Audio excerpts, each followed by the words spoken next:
వద్దమ్మో ఎక్కడెక్కడ తగులుతున్నాయి వద్దు చల్లే నీ చల్లమా అబ్బో బాబో జీవితాల్లో 1000 రూపాయలు పెట్టి 3 జీపులు 15 మంది డూప్ రౌడీలను తీసుకురమంటే రెండు మాట్లాడతావా? ఒరిజినల్ రౌడీల కంటే డూప్ రౌడీలకి రేట్ ఎక్కువ, ఫైటింగ్ తక్కువ. పాపం దెబ్బలు తిన్నారు కదా. నీ అబ్బ ఇదే ఆ కాలనీ. బాబాయ్ ఇతను. నమస్కారం సార్.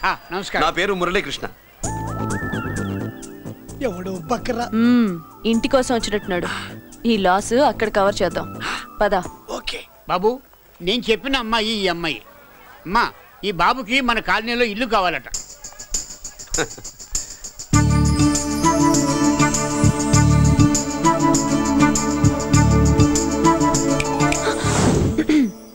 నీ పేరేంటి, ఊరేంటి, అసలు మన బ్యాక్గ్రౌండ్ ఏంటి?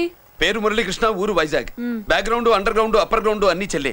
చెల్లి చదువు కోసం హైదరాబాద్ వచ్చాను, ఇల్లు కోసం ఇక్కడికి వచ్చాను. అచ్చా, ఇస్తా. నెలకద్ద 2000, కరెంట్ డ్రైనేజ్ వాటర్ అవన్నీ ఎక్స్ట్రా అండి. 12,000 అడ్వాన్స్, 6,000 ఎక్స్ట్రా కావాలి బస్. ఓ సింత్యానా, ఎందుకమ్మా అంత దేనికి? అది నా పై పోర్షన్ అండి. పై పోర్షన్ కి ఎంత ఉంటే మరి కింద పోర్షన్ కి ఇంకెంత ఉంటుందమ్మా? మీరు పై పోర్షన్ వాడిన పద్ధతి చూసిన తర్వాతనే కింద పోర్షన్ ఇస్తాను. అది నా రూల్. అదో ఫిట్టింగ్ ఉంది. ఇప్పుడు పని చేస్తే ₹1 ఎక్కువైనా ముందు కింద వాడితే మంచిది కాదు. రోజు పైకి ఎక్కద్దు. ఏమంట ఏమ్మా?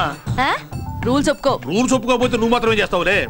మీ రూల్స్ ప్రకారమే వాడుకుంటానమ్మా. ముందు పైన మొదలు పెట్టి మెల్లగా అది సరేనా? ఏ పోర్షన్ తర్వాత సంగతి. ముందు అడ్వాన్స్ ఇచ్చి మాట్లాడండి, లేదంటే బయలుదేరండి. అబ్బో, నువ్వు ఏళ్ళకి చిన్నదానివే కానీ వ్యవహారంలో పెద్దదానివేనే. ఆయన ఎవరో తెలిస్తే కాలనీలో పోర్షన్లు కాదు, ముందు నీ బాడీలో పోర్షన్లు ఎదిరిపోతాయి. ఈయన గారు ఏమన్నా అండర్ వరల్డ్ డానా, మాఫియా లీడరా? ఏం బాస్? చెప్పనుగా, నీ అడ్వాన్స్ నువ్వు తీసుకో. నాకు ఏ పోర్షన్ కావాలో నేను తీసుకుంటా. అక్క అక్క, ఆ డబ్బులు తీసుకోకు. ఏరా? మన కాలనీ కబ్జా చేయడానికి ఆ మల్లేష్ యాదవ్ గుండాలు వస్తున్నారు. ఎంతమందిని మాట్లాడారా? నేనెవరితో మాట్లాడలేదే. ఇంతవరకు అమ్మతోడు వాడి మొహం కూడా చూడలేదు, కానీ వాడి గురించి చాలా విన్నా. అమ్మో, మల్లేష్ యాదవ్ అంటే వాడు మనిషి కాదమ్మా, రాక్షసుని. వాడు రాక్షసుడైతే మా అష్టలక్ష్మి మహిషాసుల మర్దిని. వాడికి దమ్మునుంటే మనం చీల్చి చెడ్డాడుతుంది. అబ్బే, అన్ని చోట్ల ఫైటింగ్ పనికిరావు తాతయ్య. అప్పుడప్పుడు రౌడీలు కూడా ప్రేమించాలి. అమ్మా, అంత పెద్ద రౌడీలు ప్రేమించడం మా వల్ల కాదమ్మా. కావాలంటే నువ్వే వెళ్ళి ప్రేమించుకో. అది కాదండి, మనందరం కలిసి. ఏమండి, నాదో చిన్న డౌట్. నా పోర్షన్ లో ఏసీ పెట్టించుకోవచ్చా? అబ్బే, ఎక్స్ట్రా కడతాలే. ఏమి లేదు, ఏసీ లేకపోతే నా చెల్లికి పడదు. నువ్వెక్కడ దొరకవయ్యా బాబు? ఇల్లు కాలు మేమేడుస్తుంటే ఏదో కాలు ఎవడో ఏడ్చాడని నీ ఏసీ గోలింటయ్యా?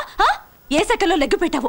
కాలి కాలులో కలిసిపోయింది. ఆ రౌడీ గాడు వచ్చేలోపు అందరూ పారిపోండి. పోర్షన్ కోసం వీళ్ళతో మాట్లాడే బదులు ఆ రౌడీ గారితో మాట్లాడుకోవడం బెటర్.